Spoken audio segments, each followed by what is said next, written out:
Hello friends and welcome to chapter 7 of Winnie the Pooh, in which Kanga and Baby Roo come to the forest and Piglet has a bath. Nobody seemed to know where they came from, but there they were in the forest, Kanga and Baby Roo. When Pooh asked Christopher Robin, "How did they come here?" Christopher Robin said, "In the usual way, if you know what I mean, Pooh." And Pooh, who didn't, said, "Oh." Then he nodded his head twice and said, "In the usual way. Ah." Then he went to call upon his friend Piglet to see what he thought about it. And at Piglet's house he found Rabbit, so they all talked about it together. "What I don't like about it is this," said Rabbit. "Here are we, you, Pooh, and you, Piglet, and me, and suddenly, and Eeyore," said Pooh, "and Eeyore, and then suddenly, and Owl," said Pooh. "And Owl, and then all of a sudden, oh, and Eeyore," said Pooh. "I was forgetting him. Here we are," said Rabbit very slowly and carefully. "All of us. And then suddenly we wake up one morning, and what do we find? We find a strange animal among us. An animal of whom we have never seen or heard before. An animal who carries her family about with her in her pocket. Suppose I carried my family about me with my pocket. How many pockets should I want?" 16, said Piglet. 17, isn't it? Said Rabbit. "And one more for a handkerchief. That's 18. 18 pockets in one suit. I haven't the time." There was a long and thoughtful silence, and then Pooh, who had been frowning very hard for some minutes, said, "I make it 15. "What?" said Rabbit. 15. 15 what? "Your family. What about them?" Pooh rubbed his nose and said that he thought Rabbit had been talking about his family. "Did I?" said Rabbit carelessly. "Yes, you said—" "Never mind, Pooh," said Piglet impatiently. "The question is, what are we to do about Kanga?" "Oh, I see," said Pooh. "The best way," said Rabbit, "would be this. The best way would be to steal Baby Roo and hide him. And then when Kanga says, 'Where's Baby Roo?' we say, 'Aha!'" "Aha!" said Pooh, practicing. "Aha! Aha!" "Of course," he went on, "we could say 'Aha!' even if we hadn't stolen Baby Roo." "Pooh," said Rabbit kindly, "you haven't any brain." "I know," said Pooh humbly. "We say 'Aha!' so that Kanga knows that we know where Baby Roo is. Aha means, 'We'll tell you where Baby Roo is if you promise to go away from the forest and never come back.' Now don't talk while I think." Pooh went into a corner and tried saying "Aha" in that sort of voice. Sometimes it seemed to him that it did mean what Rabbit said, and sometimes it seemed to him that it didn't. "I suppose it's just practice," he thought. "I wonder if Kanga will have to practice too, so as to understand it." "There's just one thing," said Piglet, fidgeting a bit. "I was talking to Christopher Robin, and he said that a Kanga was generally regarded as one of the fiercer animals. I am not frightened of fierce animals in the ordinary way, but it is well known that if one of the fiercer animals is deprived of its young, it becomes as fierce as two of the fiercer animals, in which case, aha! It perhaps a foolish thing to say." "Piglet," said Rabbit, taking out a pencil and licking the end of it, "you haven't any pluck." "It is hard to be brave," said Piglet, sniffling slightly, "when you're only a very small animal." Rabbit, who had begun to write very busily, looked up and said, "It is because you are a very small animal that you will be useful in the adventure before us." Piglet was so excited at the idea of being useful that he forgot to be frightened anymore. And when Rabbit went on to say that Kangas were only fierce during the winter months, being at other times of an affectionate disposition, he could hardly sit still. He was so eager to begin being useful at once. "What about me?" said Pooh sadly. "I suppose I shan't be useful." "Never mind, Pooh," said Piglet comfortingly. "Another time, perhaps." "Without Pooh," said Rabbit solemnly as he sharpened his pencil, "the adventure would be impossible." "Oh," said Piglet, and tried not to look disappointed. But Pooh went into a corner of the room and said proudly to himself, "Impossible without me, that sort of bear." "Now listen, all of you," said Rabbit when he had finished writing, and Pooh and Piglet sat listening very eagerly with their mouths open. This was what Rabbit read out loud. "Plan to capture Baby Roo. 1. General remarks. Kanga runs faster than any of us, even me. 2. More general remarks. Kanga never takes her eye off Baby Roo, except when he's safely buttoned up in her pocket. 3. Therefore, if we are to capture Baby Roo, we must get a long start because Kanga runs faster than any of us, even me. See number 1. 4. If Roo had jumped out of Kanga's pocket and Piglet had jumped in, Kanga wouldn't know the difference because Piglet is a very small animal. 5. Like Roo. 6. But Kanga would have to be looking the other way so as not to see Piglet jumping in. 7. See number 2. 8. Another thought. But if Pooh was talking to her very excitedly, she might look the other way for a moment. 9. And then I could run away with Roo. 10. Quickly. 11. And Kanga wouldn't discover the difference until afterwards. Well, Rabbit read this out loud proudly, and for a little while after he had read it, and nobody said anything. And then Piglet, who had been opening and shutting his mouth without making any noise, managed to say very huskily, "And afterwards? How do you mean?" When Kanga does discover the difference. Then we all say, "Aha!" All 3 of us. Yes. Oh. Why, what's the trouble, Piglet? Nothing, said Piglet. As long as we all 3 say it. As long as we all 3 say it, said Piglet. I don't mind, he said. But I shouldn't care to say aha by myself. It wouldn't sound nearly so well, by the way, he said. You are quite sure about what you said about the winter months. The winter months. Yes, only being fierce in the winter months. Oh, yes, that's all right. Well, Pooh, you see what you have to do? No, said Pooh Bear. Not yet, he said. What do I do? Well, you just have to talk very hard to Kanga so she doesn't notice anything. Oh, what about?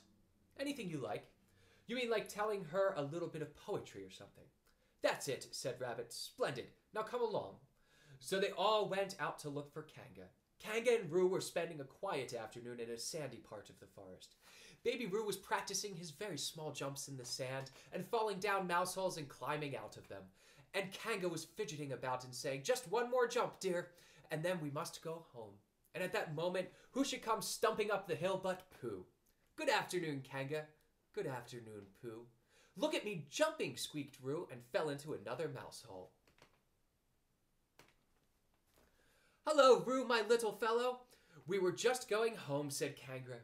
Good afternoon, Rabbit. Good afternoon, Piglet. Rabbit and Piglet, who had now come up from the other side of the hill, said, good afternoon, and hello, Roo. And Roo asked them to look at him jumping, so they stayed and looked. And Kanga looked too. Oh, Kanga, said Pooh, after Rabbit had winked at him twice. I don't know if you are interested in poetry at all. Hardly at all, said Kanga. Oh, said Pooh. Roo, dear, just one more jump, and then we must go home. There was a short silence while Roo fell down another mouse hole. Go on, said Rabbit in a loud whisper behind his paw. Talking of poetry, said Pooh, I made up a little piece as I was coming along. It went like this, now let me see. Fancy, said Kanga. Now, Roo, dear, you'll like this piece of poetry, said Rabbit. You'll love it, said Piglet. You must listen very carefully, said Rabbit, so as not to miss any of it, said Piglet. Oh, yes, said Kanga, but she still looked at Baby Roo. How did it go, Pooh, said Rabbit. Pooh gave a little cough and began. Lines written by a bear of very little brain. On Monday when the sun is hot, I wonder to myself a lot. Now is it true or is it not, that what is which and which is what?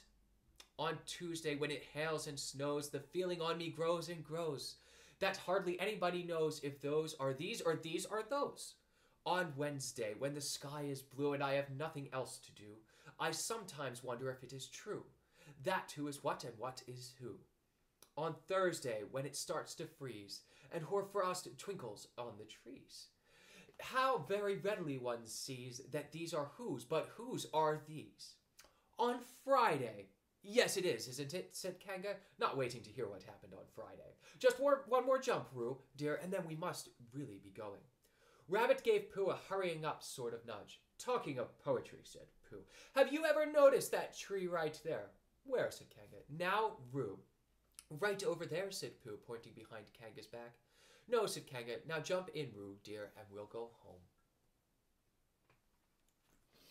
You ought to look at that tree right over there, said Rabbit. Shall I lift you in, Roo? And he picked up Roo by its paws.